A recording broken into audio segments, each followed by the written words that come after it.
Salve, salve! Voltamos com mais um bloco aqui do Super Notícias e, claro, mais um episódio novo do Na Resenha Cast. Hoje tenho a honra de conversar com a educadora financeira Kézia Prats. Entendeu por que eu falei no primeiro bloco que o assunto do Resenha Cast desta terça-feira seria sobre um assunto que tem tirado o sono de centenas de milhares de brasileiros? É justamente a educação financeira que tem faltado na vida de muita gente. Kézia, primeiramente, seja muito bem-vinda. Obrigado por ter aceitado o convite. Boa tarde. Obrigada, eu que agradeço, Luiz Gustavo. Prazer estar aqui. Prazer todo nosso, Kézia, receber uma profissional do poder e do gabarito que você tem.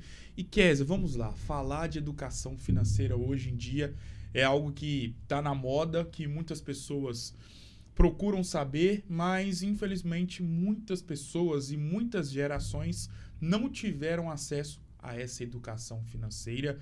Eu queria saber de você, primeiramente, o que consiste a educação financeira e qual é a sua importância, principalmente nos dias de hoje. Bom, Luiz Gustavo, sei que você falou uma grande verdade, né? Nós não tivemos esse acesso ainda cedo. Sim. Mas qual que é a importância disso? Assim como a gente aprende, né, lá quando criança, a educação formal, que a gente precisa aprender a ler, escrever, o ideal seria que a gente aprendesse também a lidar com o dinheiro. Claro. E isso não é, infelizmente, ainda uma realidade. Aí, por isso que hoje a gente chega a números como a gente tem, né? De tantos brasileiros enrolados financeiramente, endividados, inadimplentes. Então, essa é a importância da gente ter esse contato, porque a educação financeira nada mais é do que isso. Nos ensinar a ter um bom relacionamento com o dinheiro, a saber como utilizar, como administrar bem aquilo que a gente tem. De acordo com a CNC, hoje temos 70 milhões de brasileiros inadimplentes, que ocorre quando a pessoa tem uma dívida e ela não paga ou, na maioria das vezes, não tem condições de poder pagar. Recebe menos do que aquilo que ela está devendo, seja para alguma loja, para um banco, enfim. Dentro dessas 70 milhões de pessoas, você que é uma especialista no assunto, tem contato, tem acesso a esses dados, quais são os campeões? Dá para a gente poder montar um ranking de causas que as pessoas estão se endividando? Sim. Uma delas, a gente pode dizer que é a questão da pessoa não ter uma reserva, né? Aí acontece alguma coisa, um imprevisto, igual você falou, né? Às vezes a pessoa faz uma compra, por exemplo, está pagando ali direitinho, acontece alguma coisa, ela não consegue mais arcar com aquele compromisso. E muitas vezes não é porque a pessoa quer, né, e deseja. Às vezes um emprego que perde, não tem uma reserva, né? Às vezes a pessoa não acontece um imprevisto na saúde, alguma coisa do tipo, e ela tem que optar, ou eu pago um médico, eu pago um exame, ou eu pago aquela conta. Então, assim, são vários motivos, e a maioria deles é por isso. Nós não aprendemos a ter esse planejamento, a ter essa reserva. A gente está acostumado a recebe e gasta tudo que a gente tem. Então, isso leva a esse quadro de inadimplência. Eu não sou especialista no assunto, mas utilizo, já me embananei, confesso que agora estou mais equilibrado, mas o cartão de crédito, na verdade não o cartão de crédito, mas o comportamento que as pessoas têm com o cartão de crédito, eu tenho certeza, e você pode me corrigir se eu estiver errado, que é um dos campeões na questão do endividamento e também da inadimplência. Eu queria saber de você qual que é o pior tipo de comportamento que as pessoas têm em relação ao cartão de crédito. Porque são vários, os positivos e os negativos. Uhum. E os negativos são justamente aqueles tipos de comportamentos que fazem com que a pessoa fique endividada. Qual é o comportamento maior ali que é campeão da questão do endividamento e na inadimplência? Sem sombra de dúvida, é utilizar o cartão como se ele fosse a extensão da sua renda. Como que isso acontece? Eu não tenho dinheiro para comprar, mas eu vou passar o cartão, depois eu vejo como eu faço. Sim. Isso é você fazer como se fosse a extensão ali da sua renda. Eu não tenho dinheiro, mas eu tenho cartão. E não é isso. O cartão, você está fazendo um empréstimo. Sim. Um empréstimo facilitado, muito fácil. Por isso até que as pessoas se embananam tanto, né? Se enrolam tanto com ele. Sim. Então, esse é o maior motivo das pessoas terem problemas com cartão de crédito, que usa dessa forma, sim, como se fosse ali a extensão do salário da renda. Qual é a melhor forma de utilizar o cartão de crédito? A melhor forma, primeiro, é você estipular o seu teto de gasto para o cartão. O banco, ele te dá um limite, mas aquele limite, ele não é o seu. Por exemplo, às vezes a pessoa tem um salário de R$3.000 e tem um cartão ali com um limite de R$4.000. Você já pensou? O salário dela não é 7. Não é? Então, aí você já pensou se você, por um descuido, usa todo aquele limite? Sim. Você não tem como pagar. Seu salário é 3.000, como é que você vai pagar 4.000 de cartão? Então, aí já é uma forma de você reduzir esse problema, é você estipular o seu limite. Bom, se o meu salário é R$3.000, as minhas despesas estão dando aqui 2, então, no máximo aqui, estourando o que eu posso gastar de cartão de crédito por mês, seria uns R$800, para você não gastar tudo ainda, né? Claro. E ainda assim estaria alto. Sim. Mas você estaria ainda dentro ali daquilo que você tem. Você pagaria a sua fatura integral, porque um outro problema é esse, a gente ficar ali, paga mínimo, né? Depois negocia aquilo ali, sim, entra no rotativo e os juros são altíssimos. Então, estipule o seu teto de gasto, aquele que cabe no seu orçamento. Sim. Que você sabe que se você chegou naquele limite ali, você vai ter condição de pagar com o que você tem de renda hoje. Sabendo também que a questão do cheque especial, que também está inserido dentro da questão do cartão de crédito e saindo da seara do cartão de crédito. E nós sabemos que existem outras formas de se endividar em relação à questão do dinheiro. Tirando o cheque especial, o cartão de crédito, você que é um especialista no assunto, quais são os outros fatores, quais são os outros objetos que fazem com que as pessoas fiquem endividadas? Empréstimos, consignados. Tem pessoas que, dependendo da área que você trabalha, por exemplo, são muitas ofertas de consignados. Sim. E aí a pessoa acaba, né, faz um, daí a pouco faz um outro. E quando você vê, você já comprometeu uma boa parte da sua renda. Então, assim, as formas de oferecer crédito são várias. Né? Lojas te oferecem carnês, por exemplo. Hoje é menos do que antigamente, mas ainda tem muito isso. Então, assim, várias são as formas que você tem de fazer dívidas hoje. Então, a gente aqui precisa de estar atento a isso aí e ver o que eu posso, o que eu não posso. E sobre a questão da educação financeira, e eu acho que quando eu falei no início do nosso bate-papo que muitas gerações eu não tive, não sei se a sua geração teve a questão da educação financeira, de ser falado da relação do dinheiro dentro de casa, com o pai e com a mãe, qual a importância de inserir na cabeça das crianças que serão os jovens do futuro a questão da educação financeira e qual que pode ser a forma, Kézia, que os pais podem encontrar de estabelecer essa educação financeira desde a infância? Bom, primeiro, realmente a gente não teve, eu também não tive, né?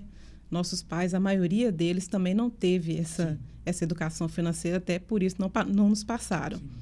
Mas hoje já se fala sobre isso, já existem projetos até para as escolas. A melhor forma seria, primeiramente, a gente se educar financeiramente, né? Eu, por exemplo, quando eu não tinha essa educação, eu não tinha o que ensinar para os meus filhos. Então, a partir do momento que a gente começa a adquirir um conhecimento, saber a forma correta, por exemplo, coisa simples de como eu vou usar o meu cartão, como eu vou usar o meu dinheiro, saber que o dinheiro que eu tenho hoje, eu preciso de reservar uma parte dele ali para fazer uma reserva, para fazer um investimento, pensar no meu futuro. Sim. A partir do momento que eu tenho esse conhecimento, eu já começo a passar isso para os meus filhos. Então, já começa em casa essa boa relação com o dinheiro. E também nas escolas. Hoje já se tem, embora não chegue, está longe de chegar àquilo que é o ideal, mas já existem projetos também para nas escolas estar trazendo isso, esse ensino, para as crianças terem ali aquele contato, né, de saber que você pode, por exemplo, através de uma economia, ter um dinheiro que você pode guardar, você tem ali o seu cofrinho, ensinar para ela que se você quer algo que hoje você não tem o dinheiro para comprar, você pode, por um tempo, guardar ali no seu cofrinho, né? Porque as crianças têm a mesada, às vezes o dinheiro que a avó, que a mãe dá, você ensinar para eles que se eles guardarem aquilo durante um tempo, depois de um tempo, eles vão poder comprar aquilo, aquele brinquedo, aquele seja o que for que eles têm interesse. Isso aí já coloca uma mentalidade diferente de que muitos de nós tivemos. Porque a gente tem aquela mentalidade de querer adquirir primeiro para depois pagar, né? É por isso que a gente se endivida. E se você ensina já desde criança que você primeiro pode guardar para depois adquirir, sim, você já tira, né, essa cultura de endividamento dessa criança. Essa seria uma forma assim, simples dos pais, da gente estar ensinando para eles educação financeira para lá no futuro já fazer uma grande diferença. Com certeza, né? E é importante tocar nesse ponto porque os futuros jovens endividados ou não estão aqui agora. Sim. É a geração 2010, 2015, que são as crianças de hoje e que, dependendo do que elas tiverem de educação financeira agora, nós saberemos se esse número de 70 milhões vai aumentar, se vai diminuir. Claro que a gente espera que possa diminuir. Sobre a questão, e eu acho que isso é muito válido perguntar para quem é uma especialista no assunto, quando a gente fala de endividamento, e muitas pessoas se endividam comprando casa, comprando carro, e o carro, até mais do que a casa, olha que louco isso. Por ser um bem material, que é sonhado principalmente a classe masculina, durante muito tempo, muitas pessoas acabam se embananando em relação à questão da compra do carro. É financiamento, é parcela. De fato, existe isso muito. Perto do que você tem de contato, de conhecimento aqui em Valadares, eu já ouvi de história, a questão de bens materiais, aí tirando a questão de cartão de crédito, empréstimo, a questão de carro, casa. Existem muitas pessoas que se endividam por conta de um sonho? Muito, Luiz Gustavo. Porque, como a gente falamos anteriormente, a gente tem essa cultura de primeiro ter para depois pagar, né? E é uma coisa que você falou, é um sonho da maioria das pessoas, né? Homens principalmente, né? Que é ali ter aquele carro e tudo. E como não se planeja, aí vem os problemas, as dívidas. Por quê? Quando você, por exemplo, quer um determinado carro, o ideal, vamos falar o que seria o ideal, não o que é o real, né? O ideal seria você se planejar antes. Você vai ali, você vai ver o valor daquele carro, você vai ver tudo que envolve aquele carro, quanto aquele carro, por exemplo, gastaria de combustível em um mês, quanto você pagaria ali de IPVA daquele carro, ver se isso tudo vai estar dentro ali do seu orçamento, daquilo que você tem de renda. E a gente não faz isso. Normalmente a gente vai lá e faz o quê? Vê se a parcela vai caber no seu bolso. Sim. Se a parcela do carro. Mas aí você não conta que não é só a parcela que você tem que pagar, tem outras coisas, né? E essas outras coisas, na maioria das vezes, a pessoa vai ver depois que comprou, né? E aí acontece muito da pessoa não conseguir. Junta aquela parcela que normalmente não é barata, junta o gasto que ela vai ter ali com a manutenção daquele carro, o gasto que ela vai ter, por exemplo, com, né, o combustível daquele carro, o IPVA, embora seja uma vez no ano. Mas aí, quando junta isso tudo, a pessoa vê que ela não tinha condição de ter aquilo, pelo menos naquele momento. E como ela não se planejou, e aí acontece, né, o endividamento. Muitas pessoas não conseguem arcar com o pagamento ali daquele financiamento. Às vezes até perdem o veículo, perde ali aquilo que já pagou. Então, por causa disso, por causa da falta de planejamento. E isso tudo está ligado à educação financeira que nós não tivemos. Claro. Porque uma das coisas básicas da educação financeira que a gente precisa de ensinar é que a gente precisa se planejar para tudo. Não é que a gente não possa ter o carro que a gente sonha, não é que a gente não possa fazer aquela viagem, mas a gente precisa se planejar. E é interessante essa questão do planejamento, porque anda muito em conjunto com as pessoas que são bem de vida financeiramente falando, não necessariamente ricas, mas pessoas que se planejam e às vezes não têm uma quantia financeira em relação à questão de rendimento mensal exorbitante, mas por conta da palavrinha mágica planejamento, conseguem fazer várias e várias coisas, mesmo não tendo ali, né, por mês uma quantia que a gente imagina que seja uma quantia de uma pessoa que tem um patrimônio muito alto ou tem uma grande empresa que vende muito. Enfim, é muito interessante falar sobre essa questão do planejamento. Kézia, muito obrigado por esse bate-papo, foi uma honra ter você aqui. Esse podcast, né, o Resenha Cast com você, faz parte do livro da sua vida. E você tem cara que lê muito, que gosta muito de leitura, sabe que todos os livros existentes na face da Terra possuem páginas positivas e páginas negativas. E é assim a nossa vida. Momentos bons, momentos tristes. E queria saber de você qual foi o pior momento da sua vida e o que a Kézia fez para poder se superar, passar por cima dessa adversidade e que, consequentemente, pode servir como uma espécie de um alento para quem, neste momento, está passando por algo negativo na sua vida profissional ou pessoal. Tudo começou em 2016, quando eu tive meu segundo filho e eu tive uma pré-eclâmpsia. E eu então pensei, gente, eu vou parar de trabalhar, vou curtir um pouco mais os meus filhos, né? Ficar um pouco com eles, que até então eu nunca tinha tido isso. Só que aí eu não tinha educação financeira, eu não sabia essa palavrinha mágica, né, do planejamento. Eu não conhecia nada disso, né? Achei que só pelo fato de, às vezes, a gente diminui ali as despesas, corta alguma coisa aqui, deixa de ter algo ali, seria suficiente para nós vivermos, né? E não foi. No primeiro imprevisto que nós tivemos, já começou ali a primeira dívida, que logo depois veio a segunda, e começou os problemas. Foi aí que eu tive o meu primeiro contato com a educação financeira, que eu falei, não, eu preciso de aprender a lidar com isso, a resolver isso.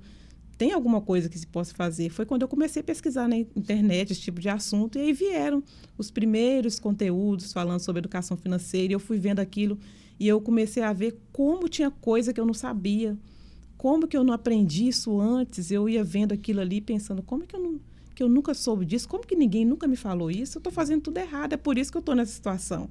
Eu estou assim porque eu nunca tive uma reserva. E aí, foi os primeiros contatos, embora o momento era muito ruim, mas eu hoje agradeço muito por ter passado por aquilo, porque senão eu não teria tido esse encontro com a educação financeira. E depois disso aí, eu já gostei tanto desse tema, me apaixonei tanto por isso, que eu já fui estudar. Fiz uma formação em educador financeiro.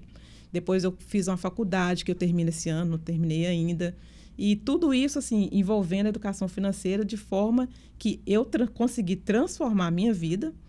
Mudou, assim, completamente a forma de lidar com o dinheiro, a forma de me planejar, me organizar para fazer as coisas que eu quero, para alcançar os meus objetivos. E eu consigo hoje passar isso para as pessoas, e de uma forma assim que elas conseguem entender, numa linguagem simples que as pessoas conseguem compreender e colocar em prática. Muito obrigado por esse relato, por ter feito, né, uma abertura em relação a um acontecimento triste na sua vida, mas que, graças a Deus, virou algo positivo, e é sempre muito importante, e é sempre muito salutar e bonito ver as pessoas passando por cima das adversidades e se transformando em grandes... Você já era uma grande mulher, uma grande mãe, uma grande esposa, uma grande filha e uma grande profissional nesse mercado tão concorrido, né? Ainda mais hoje em dia. Você entra no YouTube, tem anúncio, é na rua, enfim. Obrigado mais uma vez por ter me dado a oportunidade de ter conversado com você. Sucesso, e as portas estão abertas para você poder voltar mais vezes. Muito obrigado. Obrigada a você, eu agradeço mesmo o convite. Inclusive, eu queria até, se eu tiver mais um tempinho... Fique à vontade. Até compartilhar com você aqui, com quem também está nos ouvindo, que apesar de tudo isso, além de tudo isso que a educação financeira trouxe de bom para mim, ela me trouxe também um reconhecimento. Hoje eu estou concorrendo ao prêmio XP Educação Financeira Transforma, que é uma premiação que dá para pessoas, né, que ensinam, que falam sobre educação financeira, que de alguma forma tem transformado a vida de outras pessoas. E na minha categoria, eu sou uma das 3 finalistas. Olha, parabéns. Obrigada. Inclusive, essa final, ela é por votação popular. Sim. Tá? Passa o link para a gente poder votar depois. Tá, vou passar sim. Vou deixar aqui com vocês o meu Instagram. Sim. Quem quiser pode ir lá no link da minha bio, ir lá votar em mim. Eu agradeço muito. Pode ficar tranquila. Vamos fazer isso porque você merece muito. Muito obrigado mais uma vez. Sucesso. Obrigada. Eu que agradeço. Nós quem agradecemos a sua presença aqui, Kézia. O Resenha Cast de hoje vai ficando por aqui. Lembrando que, claro, amanhã você terá mais um episódio diferente, novo, com uma pessoa diferente aqui na tela da Superi TV e, claro, no YouTube. Vou ficando por aqui. Um grande abraço e até amanhã. Tchau, tchau.